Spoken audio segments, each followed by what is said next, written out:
There are more than 100 unique styles of beer, each with their own set of ingredients, process, guidelines, history, and experience. If you're a beer lover, an industry leader, or somewhere in between, a better knowledge of beer style will improve your life and your work. Welcome to A Sense of Beer Style, essential beer style training for those who want to lead in food and beverage.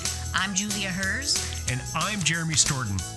We're advanced Cicerones, beer judges, home brewers, and we're excited to guide you through the vast and wonderful world of beer styles.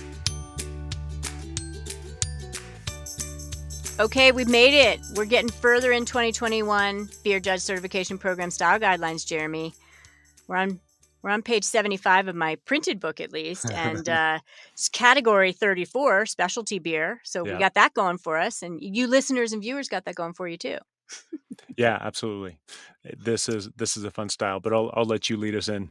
Yeah, and it's a fun group of styles, right? So Yeah. we're overviewing specialty beer. A lot of our Stylecasts do just one individual beer style. Sometimes, if it's broad enough and there's kitchen sink group of styles under a category, we do a show on the category. So this Stylecast, welcome to your specialty beer Stylecast.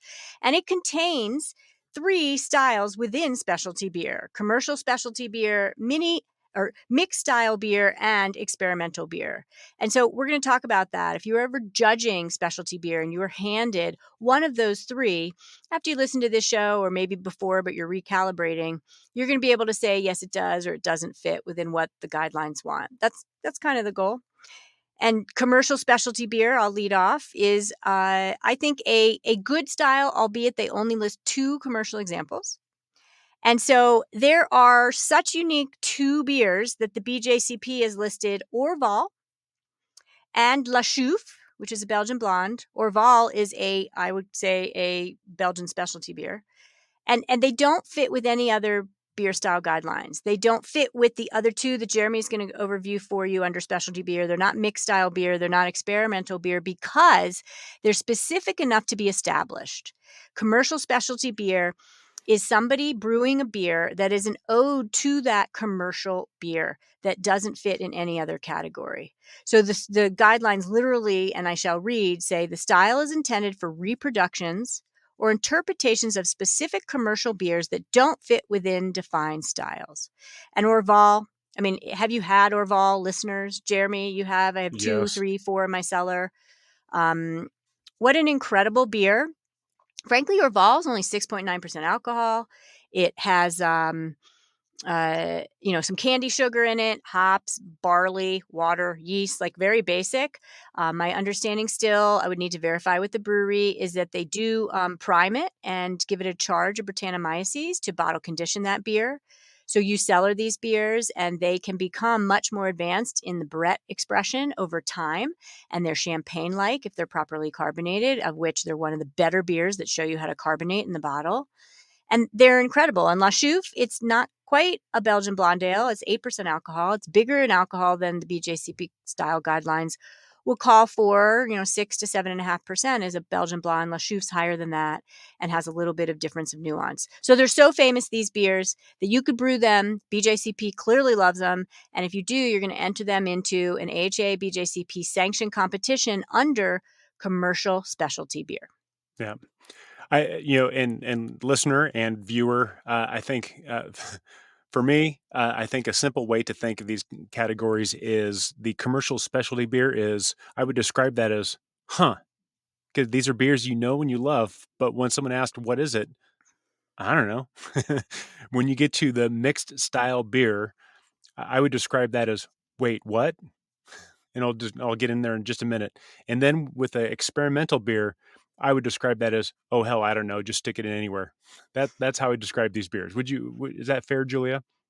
I like it because to me, experimental beer means emerging. It's not, experimental beers are probably what birthed a lot of the other styles that came to be over time in the guidelines. Sure. And mixed style is good, even though there's some established styles that Weizenbach, right? That's an established mixed style that has its own anchor, its own place. But the mixed style beer allows for expression of any brewer that's like, I am going to be style specific. I'm going to take this style, make it have a child, a baby, a love child, whatever Yep. Jeremy always says. I Yep. love that analogy. And yet it's not so established that it doesn't have another place or home in the guidelines. So I Yeah. think you did good. Yeah. Well, and so the mixed style beers, when you look at the style guidelines, and for anyone who needs to memorize a lot of beer styles for a test, you're likely not going to have to worry about these styles. This is just general information.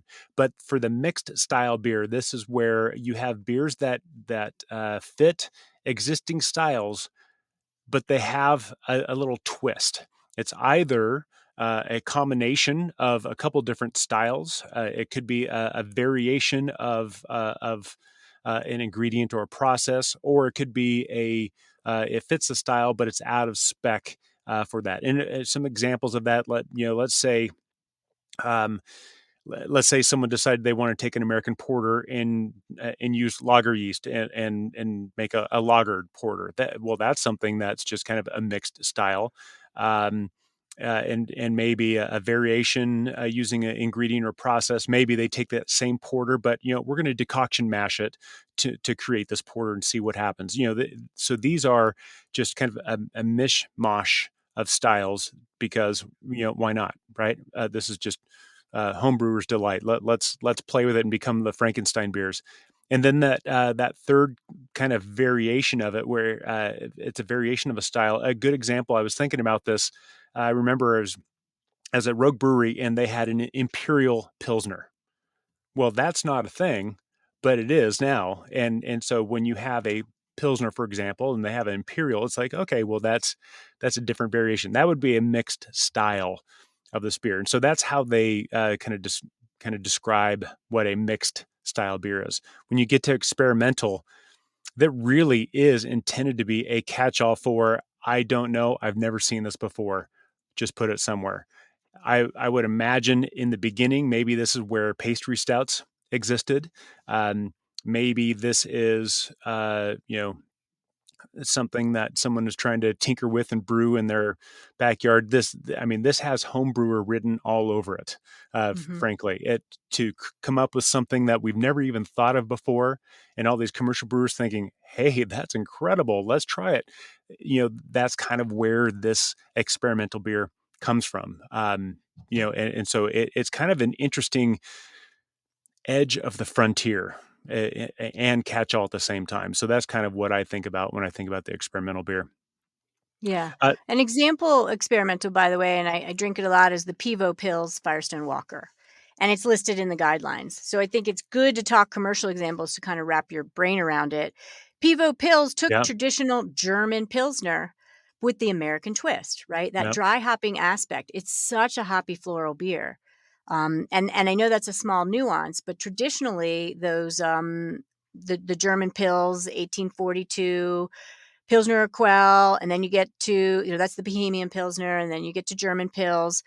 There's definitely differences between those two nuanced styles, but the dry hopping is such a twist and such an aromatic pivot, and the hops used are such a pivot. So that's a great example of a mixed style beer, I think, or, to get you there. yeah. And if you do it enough times, if it catches on, then maybe it will come up with its own specific style. But until that day comes, then these are catch-alls. So this is how we make sense of this specialty beer category. And we've talked about some examples of what these could be and some commercial examples that currently exist. Julia, is there anything else you want to say about these? I just like your kind of, this has homebrewing written all over it and Yep. true to my heart. Specialty beer, as we've said, takes beer to that newer place. It's very special. It's a Yes. specialty. And it might become not special, but less unique and get its own established style. So why don't you, in your resume, who's listening and watching, be a pioneer, be a frontierswoman woman or man, and create a new style. And you go forth, give us some experimental beers, work with those mixed style beers, enter them in American Homebrewers Association, BJCP judged competitions in these categories under specialty beer, and get feedback. And, you too could make history. Yeah. Otherwise, enjoy. Good beers to y'all. Cheers. Cheers. Thank Thank you for listening to A Sense of Beer Style, the essential beer style training for those who want to lead in food and beverage. With Advanced Cicerones, me, Julia, And me, Jeremy. Tune into the next episode as we continue exploring the world of beer styles and what to make of them. We encourage you to listen to the prepisodes to build your foundation and better understand beer styles.